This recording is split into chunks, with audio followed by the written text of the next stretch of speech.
Valentina arrived home from her job and discovered a brief message from her daughter on the table.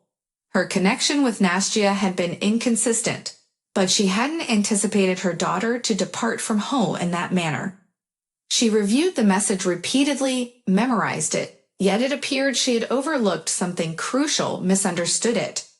Valentina couldn't sleep during the night. The cushion appeared excessively firm, the blanket too weighty, she couldn't breathe because of the warmth. She began weeping, then engaged in an endless dialogue with her daughter, recollected all their disputes, joyful moments. Finally, weary of worrying, she got up, settled down at her writing desk, and switched on the table lamp. The message rested on her work documents, quite crumpled from frequent perusal.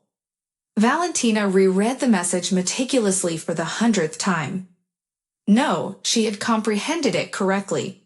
She even appeared to hear her daughter's irritated and reproachful voice. "I'm weary of your authority. You're exceedingly stringent. I desire to reside on my own. I'm a grown-up. You wouldn't permit me to depart anyway, so I'm departing while you're absent. I'm content. I'm not solitary. Don't seek me. I'm not returning." A missive devoid of an introduction or signature. "What about me?" Valentina inquired once more, as if her daughter could hear and respond. "And if anything befalls me, you have nowhere to report it. Don't you mind at all what befalls me." Nastya was presumably correct in her own way, but she, the mother, desired her to acquire an education, to secure a good job, so that a sudden feeling, an unplanned pregnancy, would not obstruct her from accomplishing all this. Are there mothers who permit their children absolutely everything? Valentina herself wedded as a student and recollected how love and passion rapidly subsided, evaporated, could not endure the trial of poverty, life in a cramped dorm room, unsettled life, and accumulated weariness. When Nastya arrived into this world, things became incredibly challenging. She and her spouse, the equally young student, lost mutual comprehension and argued incessantly. Perhaps Mom was accurate, and termination should have been considered back then. Nevertheless, Valentina believed their love would conquer all difficulties. Naive girl. 3 months later, she and her partner went separate ways. Valentina took a break and returned to her parents. Surprisingly, her mother grew fond of her granddaughter instantly, despite advocating for termination.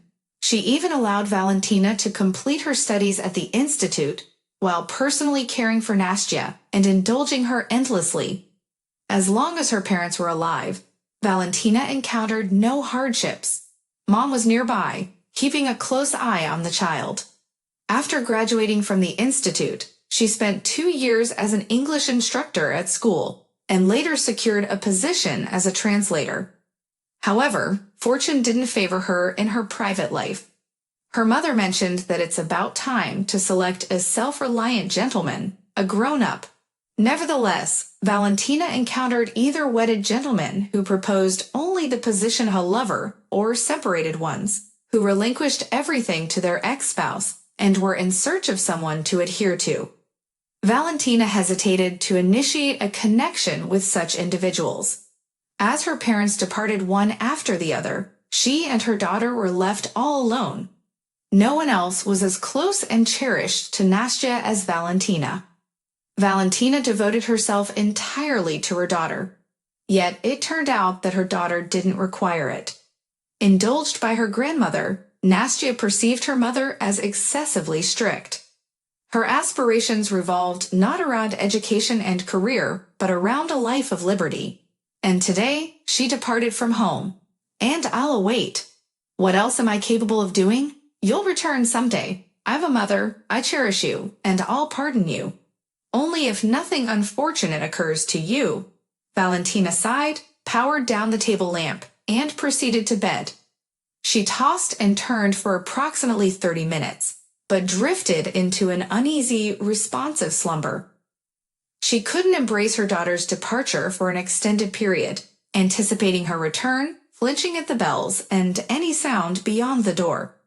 In addition to working in the office, she typed transfers home and sat over magazines, abstracts, and scientific articles until deep into the night. She slept several hours a day. With such a workload, there was no time to pity herself. I contemplated my daughter, of course, and persuaded myself that everything was fine with Nastya. After 18 months, the doorbell chimed, and Valentina was pulled away from her work. She sadly removed her glasses and massaged her weary eyes. The translation progressed swiftly and effortlessly, and it was a shame to be interrupted. The bell rang once more, and Valentina stood up from her desk. She opened the door. Before her stood her daughter, who had lost weight and appeared less lively. Valentina was shocked and rushed to her. "Nastya, finally, I had been anticipating your arrival." But she encountered Nastya's cold stare and paused at the doorway. Only then did Valentina notice the baby in her daughter's arms. "Is it yours? Hand her to me." Valentina embraced the child. "A girl?" she exclaimed with delight. "I'll take her to her room, and you get undressed." Valentina moved the slumbering kid aside, placing her on the couch, and admired the lashes on her plump cheeks and the curved lips. When the noise of the door slamming shut reached her, she didn't immediately realize that Nastya had departed. There was complete silence from the hallway. She hurried over there and noticed a chubby bag left near the door. The only evidence of Nastya's visit was the damp footprints of her boots on the floor. Valentina swung the door open and called out towards the stairwell, "Nastya." She received no response, and no footsteps echoed downstairs. Valentina rushed to the window and peered down, but neither the car nor Nastya were at the entrance. "Nastya," Valentina whispered in desperation. She returned to the child's room. The unsuspecting girl was fast asleep. "Departed her daughter to me?" From a dreadful conjecture, Valentina tossed a fever. No, it couldn't be. She would surely return. The bag? She abandoned the bag. Valentina hurried into the hallway and brought the bag into the room. It contained only the child's belongings. The girl suddenly fidgeted in her spacious overalls, wrinkled her nose, and cried. Valentina began to undress her, calming herself more than the child, repeating that her mother would be back soon. She changed her diaper, and the girl calmed down. Valentina went back to her bag and found the girl's documents in the side pocket. And then a dreadful reality struck Valentina. Nastya had left the baby to her. The girl's name was Irina Leonidovna Tikhanova. So the daughter never married if she gave the girl her last name, father's patronymic, or wrote the first thing that came to mind, found a brief note that didn't say hello or goodbye. "Please let her remain with you for a while." And that was it. Valentina emptied her bag and discovered a bottle, an opened box of formula.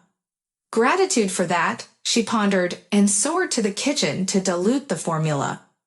The neglected translations rested on the table. Another phase of life commenced. Valentina completely shifted to working from home, intending to stay close to her granddaughter all the time. She was fatigued, putting in maximum effort, but content that life had purpose. At the age of 1, Irochka started attending a kindergarten, with Valentina enrolling her after making arrangements. Valentina clarified to the head that her own mother worked as a translator and often went on business trips. Time elapsed. Valentina grew closer to the composed and radiant girl, and the child preferred to call her not grandmother but mother. "You have another mom, my daughter." "I am a grandmother," Valentina explained to her granddaughter. However, Irochka forgot and continued to call her mother. "Address me as Valya. I'm Valya, Grandma Valya," Valentina once told Irochka.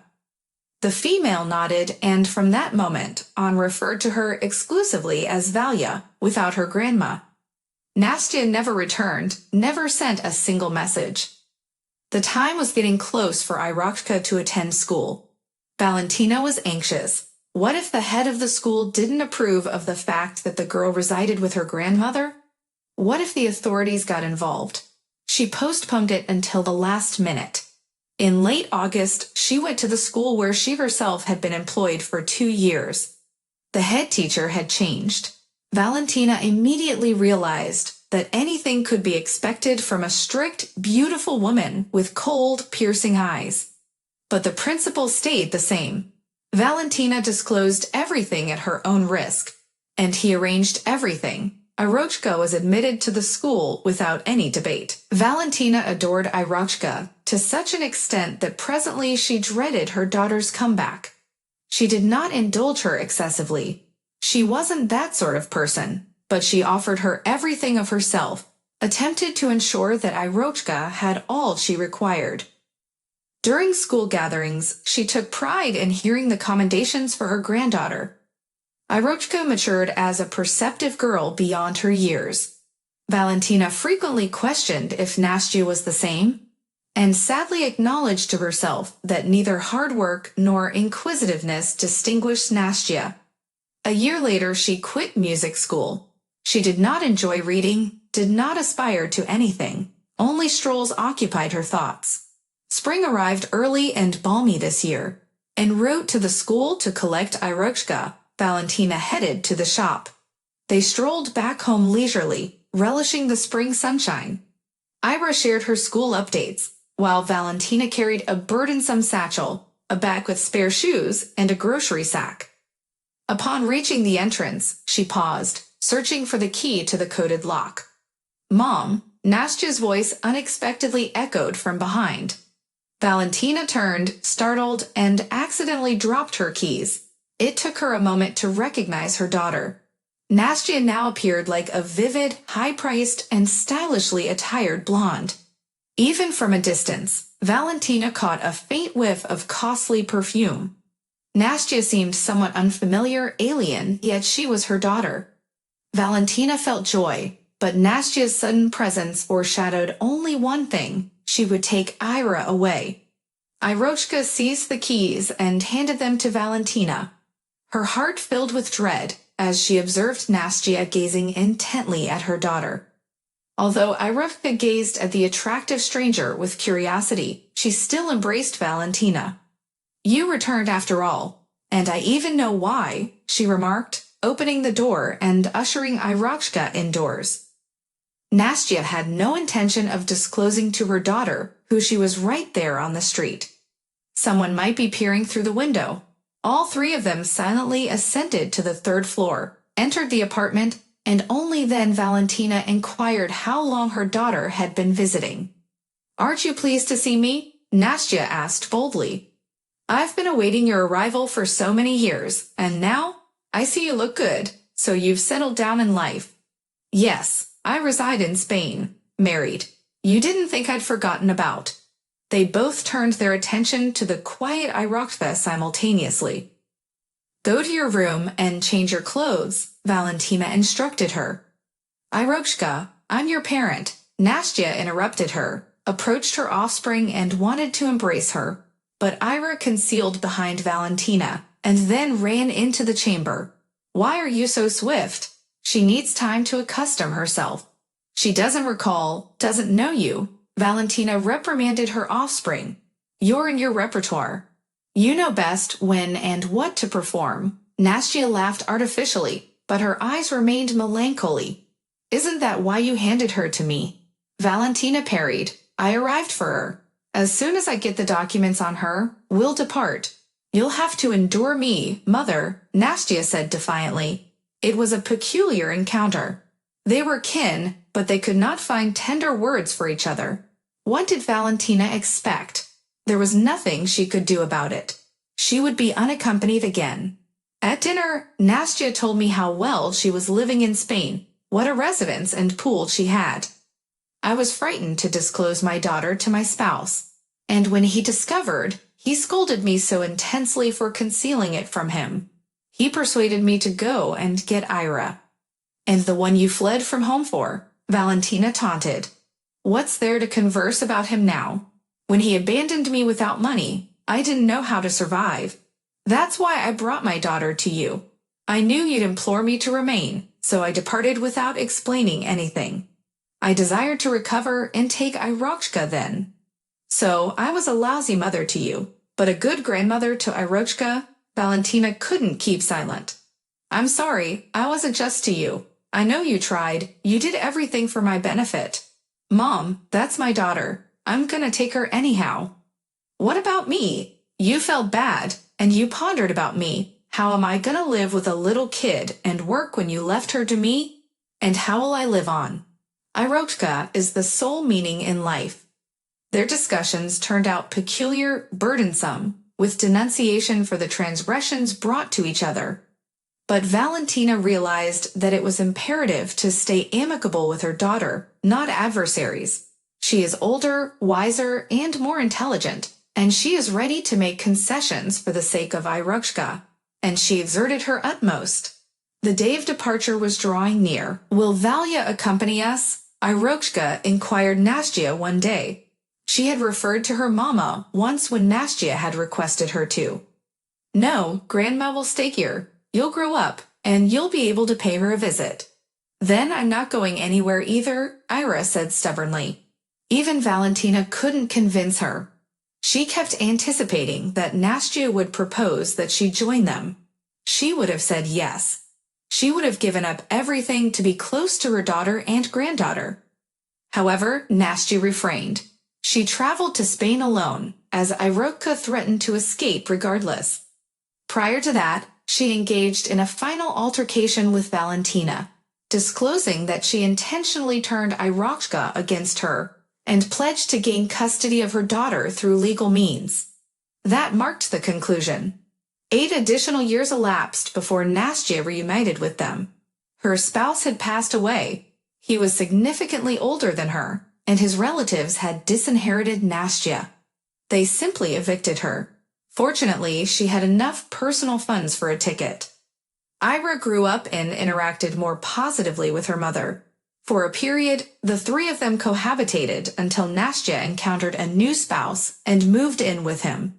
Irochka stayed with Valentina and visited her mother.